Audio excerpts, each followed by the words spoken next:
Hello everyone, Jai Shri Krishna. કેમ છો બધા? જય શ્રી જય શ્રી કૃષ્ણ. કૃષ્ણ. બસ મજામાં. તમે કેમ છો? મજામાં. Hello everyone. સો આજે અમે તમારી સાથે વાત કરવા જઈ રહ્યા છે ફેસલેસ માર્કેટિંગની. ઘણા બધાને ક્વેશ્ચન્સ પણ હોય છે અને ઘણા બધાને એવું બી થતું હોય છે આ બિઝનેસમાં જોડાવા માંગતા હોય છે, પણ કંઈ ના કંઈ રીઝન હોય છે કે મારે મારી આઈડેન્ટિટી નથી બતાવી સોશિયલ મીડિયા પ્લેટફોર્મ ઉપર, કે હું લાઈવ જઈશ, મને શું બોલવું છે નથી ખબર પડતી, મારો અવાજ કેવો હશે, મને જોઈને બધા શું કહેશે. ઘણા બધા એવા ક્વેશ્ચન્સ હોય છે આપણા માઇન્ડમાં, ને એના થઈને જે આપણે નેક્સ્ટ સ્ટેપ હોય છે ને કે ના બિઝનેસ મારે કરવો છે, એ થોડા આપણે બેક સ્ટેપ આવી જતા હોઈએ છીએ. અને અમે થોડા ટાઈમ પહેલા બી આ જ્યારે ફેસલેસ માર્કેટિંગનું ઇન્ટ્રોડ્યુસ થયું હતું અમારા ટ્રેનિંગમાં, ત્યારે અમે એપિસોડ કર્યો હતો, પણ ઘણો લોંગ ટાઈમ થઈ ગયો અને ઘણા બધાના સેમ ક્વેશ્ચન્સ હોય છે, તો થયું કે આજે ચલો પછીથી એકવાર તમારી સાથે થોડું ડિસ્કસ કરીએ કે શું ઓપોર્ચ્યુનિટી છે અને તમને જે બી હોલ્ડ બેક કરી રહ્યું છે એને તમે ઓવરકમ થઈને બિઝનેસ જોઈન કરી શકો છો. સો ડેફિનેટલી જ્યારે તમે બિઝનેસમાં જોડાઓ છો, તમને ફેસલેસ માર્કેટિંગ કેવી રીતે કરવાનું એની સર્ટિફાઈડ ટ્રેનિંગ પ્રોવાઈડ કરવામાં તો આવે જ છે, પણ હવે આપણા બધાને ખબર છે કે એઆઈની સાથે સાથે ઘણા બધા ડિફરન્ટ ટૂલ્સ એવા હવે માર્કેટમાં આવી ગયા છે કે જેમાં આપણે આપણો ફેસ બતાવવાની જરૂર જ નથી પડતી. આઈનો આપણે જ્યારે એવું સાંભળીએ ને કે ઓનલાઈન પ્લેટફોર્મ પર કે ડિજિટલ પ્લેટફોર્મ પર કે સોશિયલ મીડિયા પ્લેટફોર્મ પર આપણે આ કામ કરવાનું છે, તો બધાના માઇન્ડમાં પહેલા એવું જ આવતું હોય કે મારે મારી આઈડેન્ટિટી બતાવવી પડશે, મારે મારો ફેસ બતાવવો પડશે. અને એક સર્ટન પોઈન્ટ પર એ વસ્તુ સાચી બી છે, બીકોઝ આ વસ્તુ એવી છે કે આપણે ડિજિટલ કે ઓનલાઈન પ્લેટફોર્મ પર કરી રહ્યા છે જ્યાં ટ્રસ્ટ બિલ્ડ કરવો એ બહુ મોટી વસ્તુ છે. અહીંયા આગળ જો ટ્રસ્ટ બિલ્ડ ના થાય તમારો, રાઈટ, તો તમે આગળ નથી વધી શકતા. અને ટ્રસ્ટ બિલ્ડ આપણે ત્યારે જ કરી શકીએ જ્યારે આપણે કોઈને ફેસ ટુ ફેસ જોઈ રહ્યા છે, કે આપણે વાત કરી રહ્યા છે એમની જોડે. સો એક સર્ટન પોઈન્ટ ઉપર તમારે તમારો ફેસ બતાવો કે તમારો વોઇસ મૂકવો જરૂરી છે, પણ નોટ ઇન ધ બિગેનિંગ સ્ટેપ. ઘણા લોકો એવા હોય છે કે બિગેનિંગથી રેડી નથી હોતા, અને દેટ્સ ટોટલી ફાઇન. તમે તમારો ટાઈમ લઈ શકો છો. તમે તમારા જ્યારે તમને લાગે કે તમે હવે સેલ્ફ પ્રિપેર છો, માઇન્ડસેટ તમારું ક્લિયર છે, હવે તમે રેડી છો, ત્યારે તમે શો અપ કરી શકો છો. અધર દેન દેટ તમે બહુ જ બધા એવા એપ્સ ને ટૂલ્સ છે, તમે વોઇસ ઓવર યુઝ કરી શકો છો વિધાઉટ તમારો ફેસ બતાવ્યા વગર. તમારે જે રાઈટ કોન્ટેન્ટ છે, મેઇન વસ્તુ એ છે કે જે આપણે માર્કેટિંગ કરી રહ્યા છે અને જે આપણે ઇન્ફોર્મેશન પહોંચાડવા માંગીએ છીએ એ તમે વિધાઉટ ફેસ બતાવ્યા વગર બી તમે પહોંચાડી તો શકો જ છો ઘણા બધા ટૂલ્સનો ઉપયોગ કરીને. સો તમે તમારું એઆઈ અવતાર બી જનરેટ કરી શકો છો, અને યુઝ કરીને બી તમે તમારું માર્કેટિંગનું કામ કરી શકો છો, વોઇસ ઓવર કરી શકો છો. રીલ્સમાં બી ઘણા બધા હવે ટેમ્પલેટ્સ એવા થઈ ગયા છે કે તમે તમારો પિક્ચર કે તમારો વિડીયો પોતાનો તમારે મૂકવો નથી પડતો, અને તમે રાઈટ ફોર્મેટ યુઝ કરીને તમે રાઈટ કોન્ટેન્ટ જો તમે પહોંચાડી શકતા હોય તો તમારે કંઈ વરી કરવાની જરૂર જ નથી કે હું મારો ફેસ કેવી રીતે હાઈડ કરું, કે હું બોલીશ તો કોણ શું વિચારશે. Like it's here. સો તમારે વિધાઉટ કંઈ હેઝિટેટ તમે બિઝનેસને આગળ તમે સ્ટેપ ફોરવર્ડ લઈને જોઈન કરી શકો છો, અને ડેફિનેટલી તમે જે આ એડવાન્ટેજ છે એને લઈ શકો છો તમારો બિઝનેસ ગ્રો કરવા માટે. આઈ ટોટલી અગ્રી કે બધી વસ્તુ આપણે ફર્સ્ટ ડે થી નથી કરવાની હોતી, બધી વસ્તુ ધીમે ધીમે થાય છે. અને ટુ બી ઓનેસ્ટ, જ્યારે અમે લોકો સ્ટાર્ટ કર્યો બિઝનેસ ત્યારે એઆઈ તો આટલું બધું ફેમસ હતું જ નહીં, કે ટ્રેન્ડિંગ બી નહોતું, રાઈટ? સો એ બહુ જ નવી વસ્તુ અત્યારે ચાલી રહી છે, અને ઇટ્સ રિયલી હેલ્પફુલ, સ્પેશિયલી જે લોકોને બહુ જ સ્કેર ફીલ થાય છે કે દે ફીલ કે they are too shy to be in front of the camera. So it's very helpful કે એ લોકો ગમે ત્યારે આ ટૂલનો યુઝ કરી શકે છે. અને હું મારી વાત કરીશ તો ટુ બી ઓનેસ્ટ, મેં જ્યારે સ્ટાર્ટ કર્યું ને તો I was even didn't know at that time કે મારે મારો ફેસ દેખાડવો પડશે, મારે મારી એડ્સ રન કરવાની છે, કે હું વિડીયોઝ ક્રિએટ કરીશ, right? I just started because I wanted to do, અને એના માટે હું કંઈ બી કરવા માટે રેડી હતી. બટ કંઈ બી કરવા માટે રેડી હતું, સ્ટીલ મને સમ ટાઈમ થયો એનાથી કમ્ફર્ટેબલ થવા માટે. So every one is there on journey. ઘણા લોકો 1 મંથમાં કમ્ફર્ટેબલ થઈ જાય છે, ઘણા 1 યરમાં, મારા જેવા 1.5 વર્ષે કમ્ફર્ટેબલ થાય છે, રાઈટ? સો બધાની પોતાની ડિફરન્ટ જર્ની છે, બધાના કમ્ફર્ટ ઝોનમાંથી બહાર આવવાનો એક ટાઈમ હોય છે. બટ જ્યારે બી મેં 1.5 વર્ષ લીધું ત્યારે બી એઆઈ એટલું બધું ટ્રેન્ડિંગ નહોતું, નીધર મેં કદાચ આ ટ્રાય બી ના કર્યું હોત. ને આઈ એમ હેપી કે મેં ટ્રાય કર્યું તો હું આટલી મોર કોન્ફિડન્ટ થઈ. But there is no right or wrong way to be on the social media. તમે જેમ ધરતીએ કીધું એમ કે તમે તમારું એઆઈ અવતાર બનાવી શકો છો, વી call it like AI clone, right? તો તમને ઘણા બધા લોકો રિલેટ કરી શકે છે. તમે સોશિયલ મીડિયા પર તમારું પ્રેઝન્સ રાખી શકો છો. અને ટુ બી ઓનેસ્ટ ઘણી વખત આપણે ઓવરથિંક કરીને છે ને એક સારી ઓપોર્ચ્યુનિટી જવા દેતા હોઈએ છીએ, જેમ આપણે પહેલાના એપિસોડમાં કીધેલું છે કે હેવ રિયાલિસ્ટિક એક્સપેક્ટેશન. જેમ તમને ખબર છે કે આ quick get rich quick scheme નથી, તો એમાં તમે રિયાલિટી એક્સપેક્ટેશન્સ રાખો છો કે હા, હું બિઝનેસ સ્ટાર્ટિંગથી બિલ્ડ કરી રહી છું, it takes time for me to see coming in, like money coming in, right? So it's the same thing કે તમે તમારી એફર્ટ્સ માટે બી રિયાલિટી એક્સપેક્ટેશન્સ રાખો. તમે એમ જ વિચારશો કે મારે પહેલા જ દિવસથી લાઈવ જવાનું છે, કે પહેલા જ દિવસથી હું રીલ્સ બનાવીને મૂકી દઈશ, તો that's unrealistic expectation from yourself. તમારે તમને બી એક ઝોનમાં તમારે ટાઈમલાઈન આપવી જોઈએ કે હું આટલા ટાઈમમાં કરીશ. ના કરો તો દેટ્સ કમ્પ્લીટલી ફાઇન. અમે બી અમારી ટાઈમલાઈન એવરી ટાઈમ અચીવ નથી કરતા. સો સોશિયલ મીડિયા પર આવવા માટેની બી one by one step follow કરવાની એટલી જ ઇમ્પોર્ટન્ટ વસ્તુ છે જેટલું તમે તમારી ઇન્કમની, બિઝનેસને ગ્રો કરવાની, સક્સેસની તમે રિયાલિટી તમે એક્સેપ્ટ કરો. જ્યારે તમે એક્સેપ્ટ કરી લીધું કે હા, હું આ ટાઈમે કરી લઈશ, તો try putting efforts, more efforts into that, right? Yeah, I mean, it's not about being perfect. It's about being yourself and relatable, right? એટલે people તમારી એનર્જી સાથે ને તમારી ઓનેસ્ટી સાથે કનેક્ટ કરે ને તમારી સ્ટોરી સાથે. સો કેટલી બધી રીત લાવે તો technology is growing every day કે there so many different ways કે તમે તમારી સ્ટોરી કહી શકો. લાઈક કેનવા ટેમ્પલેટ પહેલા મેં ચાલુ કર્યું ત્યારે તો કેનવા ટેમ્પલેટ થી જ ચાલુ કર્યું, બીકોઝ આ બધું એઆઈ તો હતું જ નહીં 3 years ago, રાઈટ? એટલે લાઈક કેનવા ટેમ્પલેટમાં તમે તમારા પિક્ચર્સ, તમારો પિક્ચર્સ નહીં મૂકે તો like so many ready made pictures you can use to tell your story. એટલે ને પછી ધીરે ધીરે એવી રીતે મોટિવેશન કોટ પહેલા મૂકતી હતી, લાઈફસ્ટાઈલ પિક્ચર્સ. પાર્કમાં જાય તો ફેસ વગર park no picture, you can share so many stories like that. એટલે જેમ જેમ હું શીખી તેમ પછી વોઇસ રેકોર્ડિંગ કરવા માંડી and started adding to my pictures.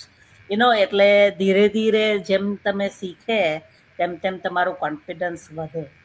એટલે કયુરી અને ધરતીએ કીધું તેમ કન્સિસ્ટન્ટલી તમે બધું લર્ન કરશો ને શીખશો તો તમારું confidence automatically it will gain. Like હું 50s માં કરી શકું તો તમે તમે પણ કરી શકો. I think start small ને પછી you can grow. Yeah. Right. Most of the thing તમે લોકોએ કહી જ દીધું છે. Still there are certain things કે of course તમે નવા બિઝનેસમાં હો તો તમને એવું થાય કે લાઈક મારે ફેસ નથી કરવો. Like I was the same when I started, but like I was so confident within 2 weeks after the video training that we gone through કે નહીં હું કરી શકીશ. And I used to be a host of certain events. So મને એટલો like stage fear તો હતો નહીં. Just face thing, it's like first time, so I had a couple of trial and all. You can do one thing as well કે તમે recording બી કરી શકો છો પોતાનું ખુદ. તમને લાગે કે okay, in my 5 recordings third one is better and perfect, then just use that version. You don't have to be go like live or online. You can practice and you can recording the stuff and then you can post it, and when you get confident that level, then you can start doing the lives. Because doing recording and the live, it's two different thing. Because live જઈએ same જ વસ્તુ છે પણ તમને ત્યારે પણ થોડું time લાગશે એ લાઈવના ટ્યુનિંગમાં આવતા. લાઈક કેયુરી અમારું બેસ્ટ એક્ઝામ્પલ છે કે જે ફેસલેસ કરવા માંગતા હતા અને now she is doing every single day. It's of to Rekhaben કે જે અમને ત્રણેયને ફાઇન કરીને કનેક્ટ કર્યા. So we are all coming since more than a year, right? So it's just like they all said and we are saying that it just keep trying, and then at what certain point or one level you will be okay, like now I'm okay, and then you can go. Like right now અમે ચાર કોઈ prepare બી નથી કરતા, કઈ prep બી નથી કરતા. Okay અમારું 1 o'clock કે 5 o'clock જ્યારે પણ અમારું લાઈવ હોય છે અમે within a 5 minutes we connect and start talking, that's it. So meanwhile you will be in that at level confidence, but like initially you have to try keep an on that. And of course ઘણા બધા tools તો છે જ પણ I prefer, like it's my choice કે I prefer organic way to do the lives or showing my face on my social medias, right? તો એ તમારા પર ડિપેન્ડ કરે છે. ઘણા લોકો AI no like they are huge fan to AI, so you can go Yeah. with the AI, but I prefer to organic. So in organic, but તમારું માર્કેટિંગનું જે main important છે તમારું why, તમારું story, તમારું કે like why you are connecting with those people. So like I think the way doing your business is in an organic way, that's the best way, but it's depend on your choice too. And of course, you have to keep try on that, and at some point you will be like us for sure. Yeah, I mean, I like to add કે મેં જ્યારે first time business કર્યો તો મને profile picture like selfie લેતા પણ નહીં આવડતું હતું. Okay. So I had to learn, right? Like, Yeah. but nobody is going to take your pictures every time. Selfie karta ho, like dhire you learn, and now I use a stick and everything, and even at Garba I was the selfie queen. Yeah, That's true. That's true. Yeah. but honestly, Yeah. Go yeah. ahead. Sorry, Dhartima.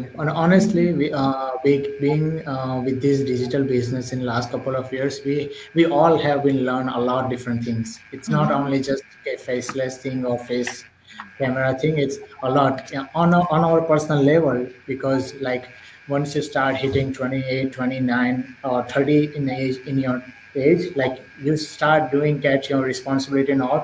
તો એમાં પણ તમને like તમે કેવી રીતે એ વસ્તુને manage કરી શકો, તમારા પ્રોફેશનલ પર્સનલ સાથે ટાઈમ મેનેજમેન્ટ કરવું, અને બધુંમાં પણ તમને લાઈક આ બિઝનેસ રિયલી હેલ્પ કરે કે like it show you how you can use different tools, different strategies to તમે લાઈક એની સાથે ટ્યુનિંગ કરી શકો છો તમારું લાઈફ બિઝનેસ સાથે. That's true. Yeah. અને એવું બી નથી હોતું કે એવરી ડે તમે પોસ્ટ બનાવી રહ્યા છો કે એવરી ડે તમે રીલ કરી રહ્યા છો, એમાં તમારે રોજનું લાઈફ ટુ લાઈફ તમારે બધું શેર કરવાનું હોય છે. કે એવરી ડે નો ફ્રેશ પિક્ચર તમારે યુઝ કરવાનો હોય છે. તમે ઘણા બધાના સિમિલર બિઝનેસ કરતા લોકોને બી જોયા હશે, તમે અમારા બિઝનેસ પેજ બી જોયા હશે અને જોઈ બી રહ્યા હશો કે અમે લાઈક રોજ નવા પિક્ચર સાથે નથી આવતા. જસ્ટ એક બે સારા પિક્ચર ક્લિક કરી લો અને એને જ તમે રોટેટ કરતા રહો. It's good enough. અને એવું બી નથી કે એવરી ડે તમારી પોસ્ટમાં તમારે પિક્ચર બતાવવા જ પડે, તમારી લાઈફસ્ટાઈલ બતાવવી જ પડે. અહીંયા આપણે જે મેઇન ગોલ છે, આપણે બિઝનેસ જે આ સિસ્ટમ છે એને આપણે પ્રમોટ કરી રહ્યા છે, વધારે ને વધારે લોકોને હેલ્પ કરી રહ્યા છે આ સિસ્ટમ થ્રુ. એ લોકો બી એમના ગોલ્સ છે, એમનું ડ્રીમ્સ છે, અચીવ કરી શકે. સો જે મેઇન ગોલ છે એને ધ્યાનમાં રાખીને જો આપણે બિઝનેસમાં એન્ટર થઈ રહ્યા છે તો નો મેટર વોટ તમે કયા બી ડાઉટ હશે કે કયા બી તમને હોલ્ડ બેક કરતું હશે, બધું તમારું ક્લિયર થઈ જશે. અને અગેન જેવું બધાએ જ કહ્યું કે ફર્સ્ટ ડે થી તમારે કશું જ નથી કરવાનું. તમે જ્યારે સેલ્ફ કોન્ફિડન્સ તમારો આવે છે, તમને લાગે છે કે ના અમે કરવા રેડી છે, આ હવે નેક્સ્ટ આ આવી રહ્યું છે, હું શીખી રહી છું, નાવ આઈ એમ રેડી ટુ ડુ ઇટ, એ ટાઈમે તમે કરો. અહીંયા તમને કોઈ ફોર્સ નથી કરતું. તમારો પોતાનો બિઝનેસ છે, તમારા પોતાના ટર્મ્સ પર તમારે રન કરવાનો છે. અમે બધે અહીંયા આગળ બેઠા છે.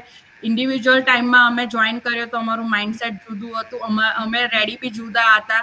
બધાએ પોતાની જર્ની શેર કરી. ફોર મી આમ ઓલવેઝ લાઈક હું સોશિયલ મીડિયા ઉપર હતી, એટલે મારા માટે કંઈ એવું નહોતું કે હું પિક્ચર ના મૂકી શકું, આઈડેન્ટિટી શો ના કરી શકું, લાઈવ ના જઈ શકું. આમ ઓકે ફોર એવરીથિંગ. અને એવું નથી કે જે જોડાઈ રહ્યા છે એ બધા સેમ માઇન્ડસેટના હોવા જોઈએ, એવું જરૂરી નથી. બધાનું માઇન્ડસેટ ડિફરન્ટ હોય છે. બધા રેડી બી એમના ઓન ટાઈમે થતા હોય છે. જેમ જેમ તમે શીખો છો એમ એમ તમે એ વસ્તુ માટે રેડી થાવ છો, વિચ ઇઝ ટોટલી ફાઇન. પણ જો તમને હોલ્ડ બેક કરી રહ્યું હોય એટલા માટે થઈને તો જસ્ટ વોચ અવર આ લાઈવ કે અમારું રેકોર્ડિંગ તમે જોજો અને ડેફિનેટલી ટ્રાય કરો. તમારા સેલ્ફ કોન્ફિડન્સથી તમે ડેફિનેટલી સક્સેસ થશો. સો નેક્સ્ટ ટાઈમ અમે બીજા ટોપિક સાથે આવીશું. તમારા માઇન્ડમાં કંઈ એવો ક્વેશ્ચન હોય કે તમને લાગે કે અમે લોકો એના ઉપર ડિસ્કસ કરીએ કે તમને ઇન્ફોર્મેશન શેર કરીએ, તો feel free to comment under our live videos, અને અમે લોકો નેક્સ્ટ ટાઈમ એ તમારી સાથે ડિસ્કસ કરીશું. So thank you for watching and thank you for joining everyone. Jai Shri Krishna. Bye. Yeah. So I like to add one thing. Next Sure. week, make sure કે તમે લોકો live episode જોશો, because અમે દિવાળીનું special episode કરવાના Oh, છે. yes. Yes. With lots of fun and That's games Diwali next Yes, week. Diwali episode. next Monday. That's true. Next month. Yeah. All right. Thank you, everyone. Jai Thank Shri you Krishna. everyone. Jai Shri Krishna. Jai Shri Krishna. Bye-bye. Krishna.